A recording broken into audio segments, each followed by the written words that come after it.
standar profesi, profesi polisi, wewenang kepolisian, tugas dan kewajiban, profil Polda Banten, visi dan misi, profil narasumber, struktur organisasi dan fungsi dan tugas distres narkoba.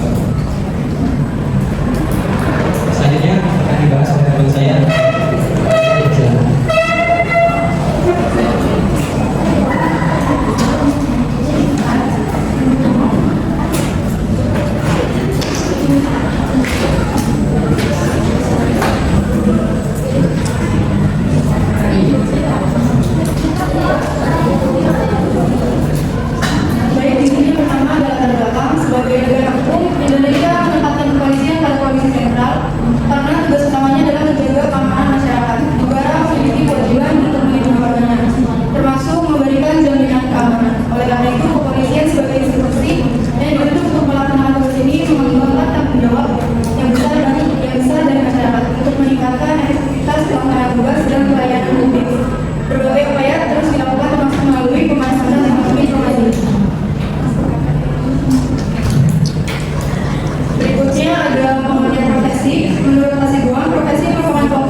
Menurut Undang-Undang Nomor 2 Tahun 2004 Pasal 5 Ayat 1, Kepolisian Negara Republik Indonesia merupakan alat negara yang berperan dalam melihara keamanan dan ketertiban masyarakat, penegakan hukum, serta memberikan perlindungan, pengayoman, dan pelayanan kepada masyarakat dalam rangka terpeliharanya keamanan dalam negeri.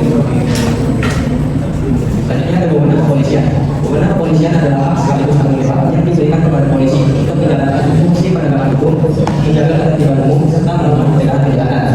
Berdasarkan pada pasal 15 ayat 1 Undang-Undang Nomor 2 Tahun 2002, berikut beberapa wewenang kepolisian secara umum. Yang pertama yaitu menerima laporan atau pengaduan. Yang kedua, membantu menyelesaikan perselisihan warga yang dapat mengganggu ketertiban umum. Yang ketiga, mencegah dan menanggulangi tumbuhnya penyakit masyarakat. Yang keempat, mengawasi aliran yang dapat menimbulkan perpecahan serta mengancam persatuan dan kesatuan bangsa. Dan terakhir, mengeluarkan peraturan kepolisian dalam lingkup kewenangan administratif kepolisian.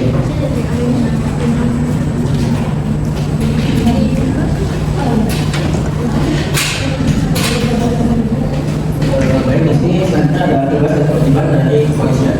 Secara juridis, sebagaimana diatur dalam ketentuan UU Nomor 2 Tahun 2002 tentang kepolisian secara gamblang dirumuskan bahwa tugas pokok Polri adalah sebagai penegak hukum, sebagai pelindung, sebagai pengayom dan pemimpin masyarakat, terutama dalam rangka aturan dan taatan pada hukum yang berlaku. Dalam ketentuan undang-undang ada 3 hal mendasar yang menjadi tugas utama Polri, sebagaimana yang termuat dalam pendekatan maupun catat keras yang Polri. Sebagaimana diatur dalam Undang Nomor 2 Tahun 2002, khususnya pada pasal 13, pada ketentuan pasal 13 dijelaskan bahwa Polri bertugas yang pertama yang memberikan keamanan dan ketertiban masyarakat, yang kedua menegakkan hukum, yang ketiga memberikan perlindungan, pelayanan dan pelayanan kepada masyarakat. Dan pasal 13 Undang-Undang 4 Tahun 2002. Selanjutnya ada diambil dari Polda Banten. Kepolisian daerah Banten atau Polda Banten adalah pelaksana tugas kepolisian RI di wilayah provinsi Banten. Polda Banten dipimpin oleh seorang kepala kepolisian daerah yang dimakan dengan 1 Brigade Jenderal Polisi. Tentunya sebelum terbentuk provinsi sendiri, daerah Banten masuk dalam wilayah hukum kepolisian daerah Jawa Barat. Polda Banten terdiri pada tanggal 7 Januari 2004 berdasarkan surat keputusan Kapolri Nomor Polri SKPP 07/1/2004. Kemudian Polda Banten ini sendiri Kapolri dengan Dr. Dahi Maksudiyah. Polda Banten terdiri dari 23 satuan saja, salah satunya yaitu Satuan Kerja Dinas, Pembinaan Umum dan Satuan Kerja Dinas Perhubungan Khusus. Selanjutnya ada visi dan misi dari Kapolri. Visinya itu tentunya Kapolri yang dia profesional dan berintegritas. Dia mampu menyelenggarakan pelayanan prima kepada masyarakat dan manajemen Polri yang demokratis agar mampu menghadapi tantangan pada abad ke-21 melalui tata pemerintahan yang baik pada tahun 2025. Dan misinya yaitu pertama, menjangkau semua titik penyebaran pelayanan dengan kualitas pelayanan prima. Yang kedua, memperkuat proses sebagai unit pelayanan terdepan. Yang ketiga, mengembangkan format seluruh desa dan komunitas. Yang keempat, membangun kemampuan deteksi yang menjangkau semua segi masyarakat dan semua tingkat situasi keamanan. Yang kelima, membangun citra polisi pelayanan masyarakat yang tegas dan melalui semua bentuk media sosial terbaik.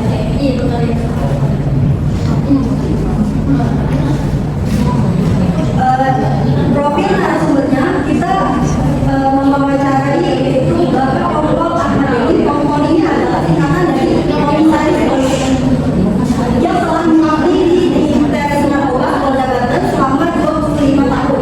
Saat ini beliau bertugas di Direktorat Reserse Narkoba Polda Banten, yang dimana tugas pokoknya adalah mengungkapkan para pelaku penyalahgunaan narkoba maupun jaringannya, mulai dari bandar, pengedar, dan juga memakai narkoba itu sendiri. Bapak Ahmad Deni secara rutin juga mengikuti berbagai pendidikan dan pelatihan lanjutan untuk meningkatkan kompetensi profesionalnya sebagai seorang komisaris polisi yang modern dan berintegritas. Dedikasinya yang tinggi terhadap profesi dan masyarakat menjadikannya teladan bagi rekan sejawat dan kebanggaan bagi institusi Polda Banten. Nah, di sini ada struktur organisasi. Di Tres Narkoba Polda Banten, Direktorat AKP itu adalah Ajun Komisaris Besar Polisi, dari mana ada Wiwin Setiawan SK, Wakil Direkturnya ada AKP Suryawan SK, Kasubit 1, Kasubit 2, Kasubit 3, yaitu Kasubit adalah Kepala Subdirektorat, dari mana ada Bapak Andi Setio Wibowo SSI SK SK dan Kompol Ahmad Deni SOS, dan ada AKBP Audi Firmansyah SE. Dan di sini ada bagiannya lagi, yaitu ada Kadit dan Kanit. Kanit itu adalah kepala unit dan Kadit adalah perwira unit. Selanjutnya ada fungsi dan tugas Polres Narkoba. Yang pertama, Polres Narkoba bertugas untuk menyelenggarakan penyelidikan dan penyidikan tindak pidana penyalahgunaan narkoba, termasuk penyuluhan, pembinaan, pencegahan, dan rehabilitasi korban penyalahgunaan narkoba.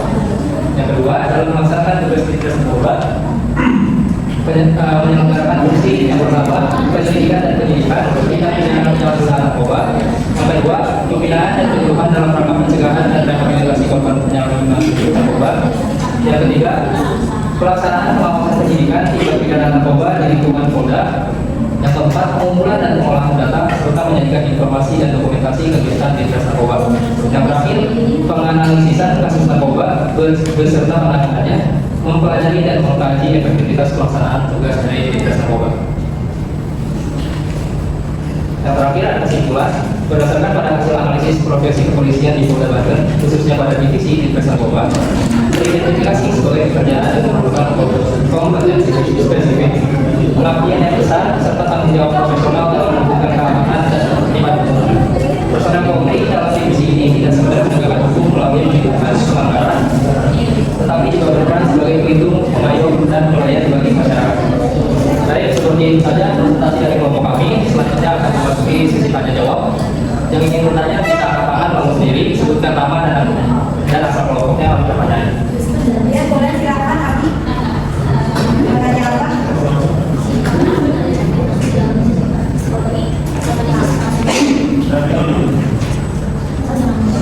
Perkenalkan, nama saya Abdul Berdia dari kelompok 3. Saya izin bertanya kelompok 4.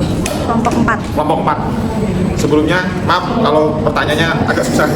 Apa saja tantangan etis yang mungkin dihadapi oleh personal narkoba saat menjalankan tugas? Yang mana nih? Oh, personal narkoba, tim Direks Narkoba. Ya.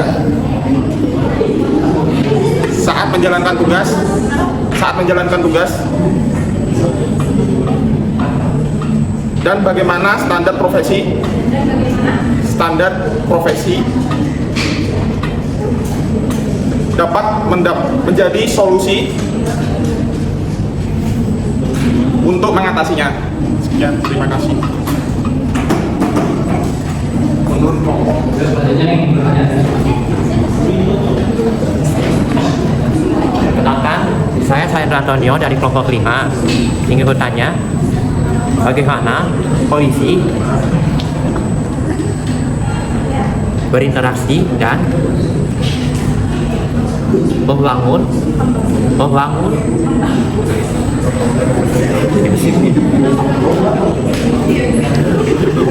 bagaimana polisi berinteraksi dan pelan-pelan, berulang pelan-pelan. bagaimana polisi membangun hubungan dengan masyarakat di wilayah hukum Polda Banten. Udah, kasih. Jadi satu lagi, teman-teman. Mari. Oke, perkenalkan, nama saya Muhammad Farid dari kelompok 5. Ingin bertanya, bagaimana Anda menangani konflik atau situasi yang berpotensi berbahaya? Terima kasih. Baik, terima kasih teman-teman atas pertanyaannya.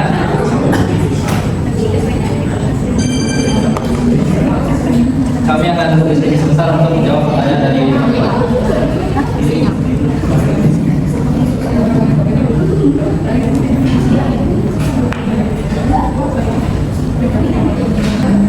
baik, jadi di sini saya akan menjawab pertanyaan dari kelompok. Pertanyaannya itu apa saja mungkin dan mungkin Dinkes Narkoba saat tindak lanjut dan bagaimana standar profesi dapat menjadi solusi untuk mengatasinya. Itu ada beberapa tantangan etis yang penting dihadapi personel tim Dinkes. Yang pertama itu menjalankan suap bersama korupsi, di mana pelanggaran narkoba ini sering banget ada kasus suap atau korupsi itu untuk menutupi kasusnya.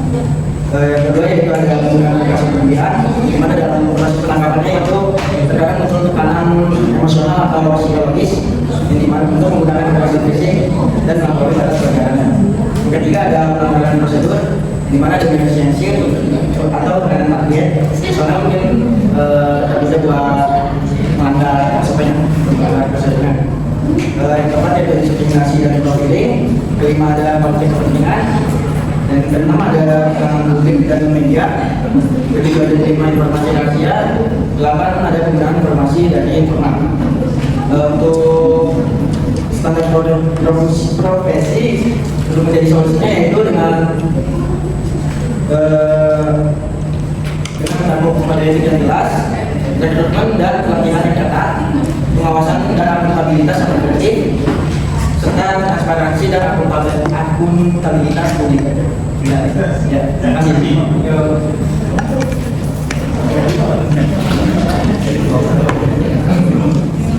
Saya tidak akan menjawab pertanyaan dari Kali tadi ditanya bagaimana Anda menangani konflik keselamatan di lokasi bahaya protokol. Nah, untuk itu tuh harusnya ditanyakan langsung kepada profesi polisinya. Tetapi dari kelompok yang kami ketahui, di sini pastinya mereka mengikuti prosedur standar operasional dalam menangani konflik atau ancaman. Selanjutnya yaitu menghindari penggunaan kekerasan kecuali jika benar-benar diperlukan untuk menjaga keamanan dan berkoordinasi dengan rekan ataupun atasan untuk penanganan yang lebih efektif.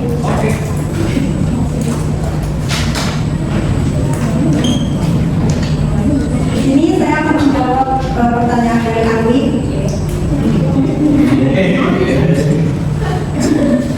Tadi Arwi bertanya bagaimana polisi berinteraksi dan membangun hubungan masyarakat di wilayah hukum Polda Banten.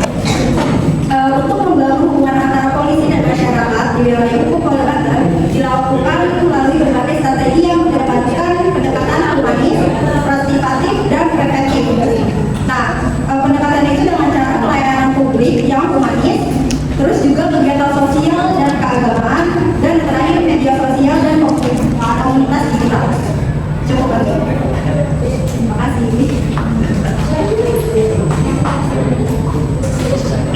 Selanjutnya kita mulai game.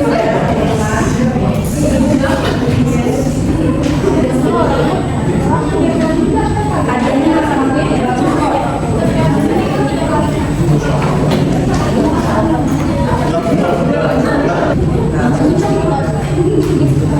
Oke, selanjutnya kita masuk ke dalam game-nya. Nah, berikut adalah satu aturan yang digunakan pada game kali ini. Nah, jadi pada game kali ini nanti di depan akan ditampilkan soal pilihan ganda, yang dimana memiliki opsi A sampai D. Nah, opsi tersebut A sampai A, B, C, D itu akan diwarnai dengan 4 warna yang berbeda. Nah, jadi cara kalian untuk menjawabnya itu dengan cara mengangkat warna yang sesuai dengan jawaban yang menurut kalian benar. Nah, dan yang bertanggung jawab untuk mengangkat warna tersebut adalah kapten dari masing-masing kelompok.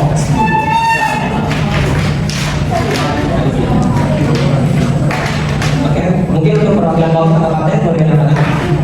Untuk nomor 1. Atau nomor 4.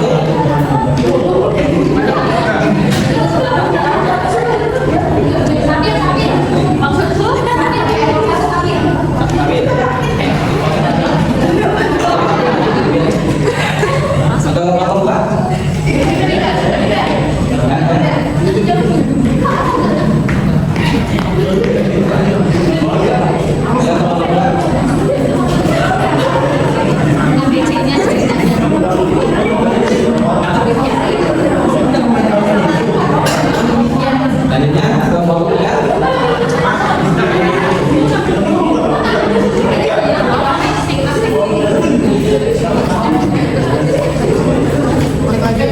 Lanjutnya kelompok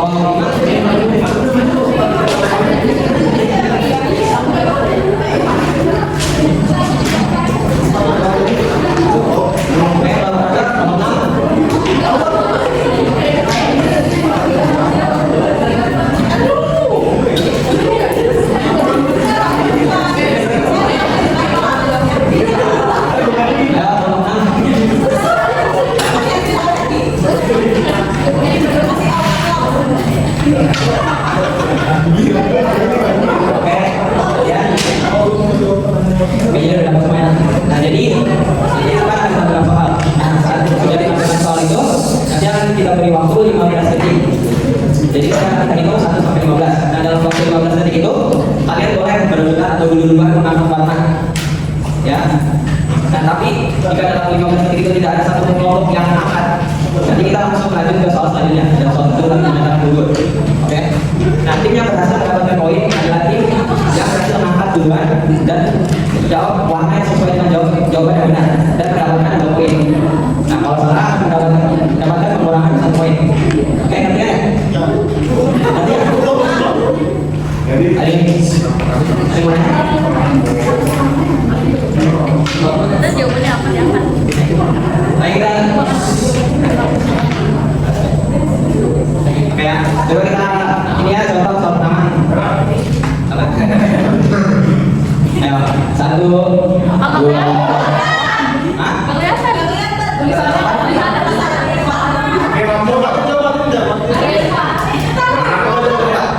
Enggak, soalnya.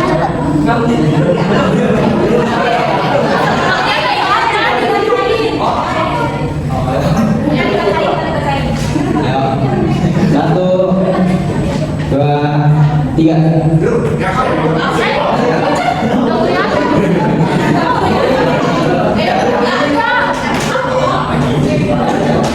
Kecil banget. Maju stabil.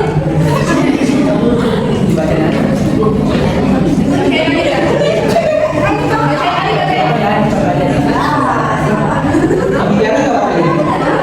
Kecil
Jadi masalah yang dimulai kayak gini, waktu 15 detik itu dimulai untuk kalian semua.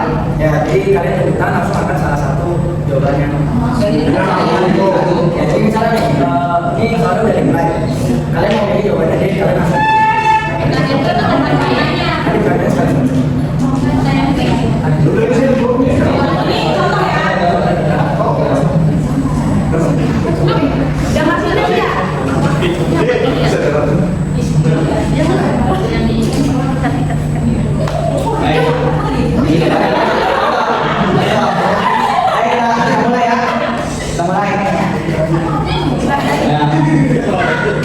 Kalian siap? Satu, dua, tiga. Adanya ujian kompetensi yang mengukur kemampuan teknologi ini juga dapat digunakan untuk memasuki perkumpulan organisasi. Pernyataan di samping salah satu dari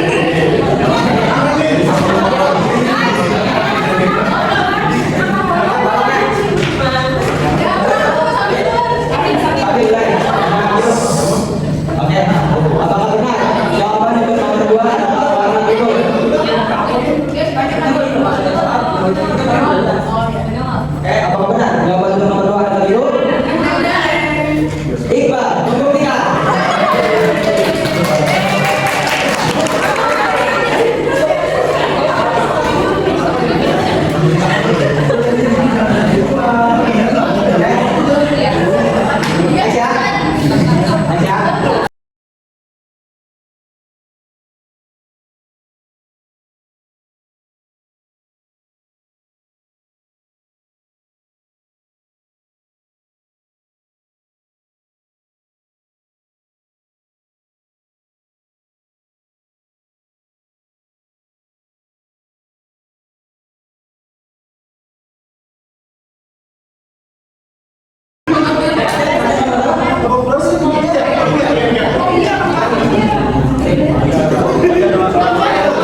Saya dari kelompok 6 juara 1.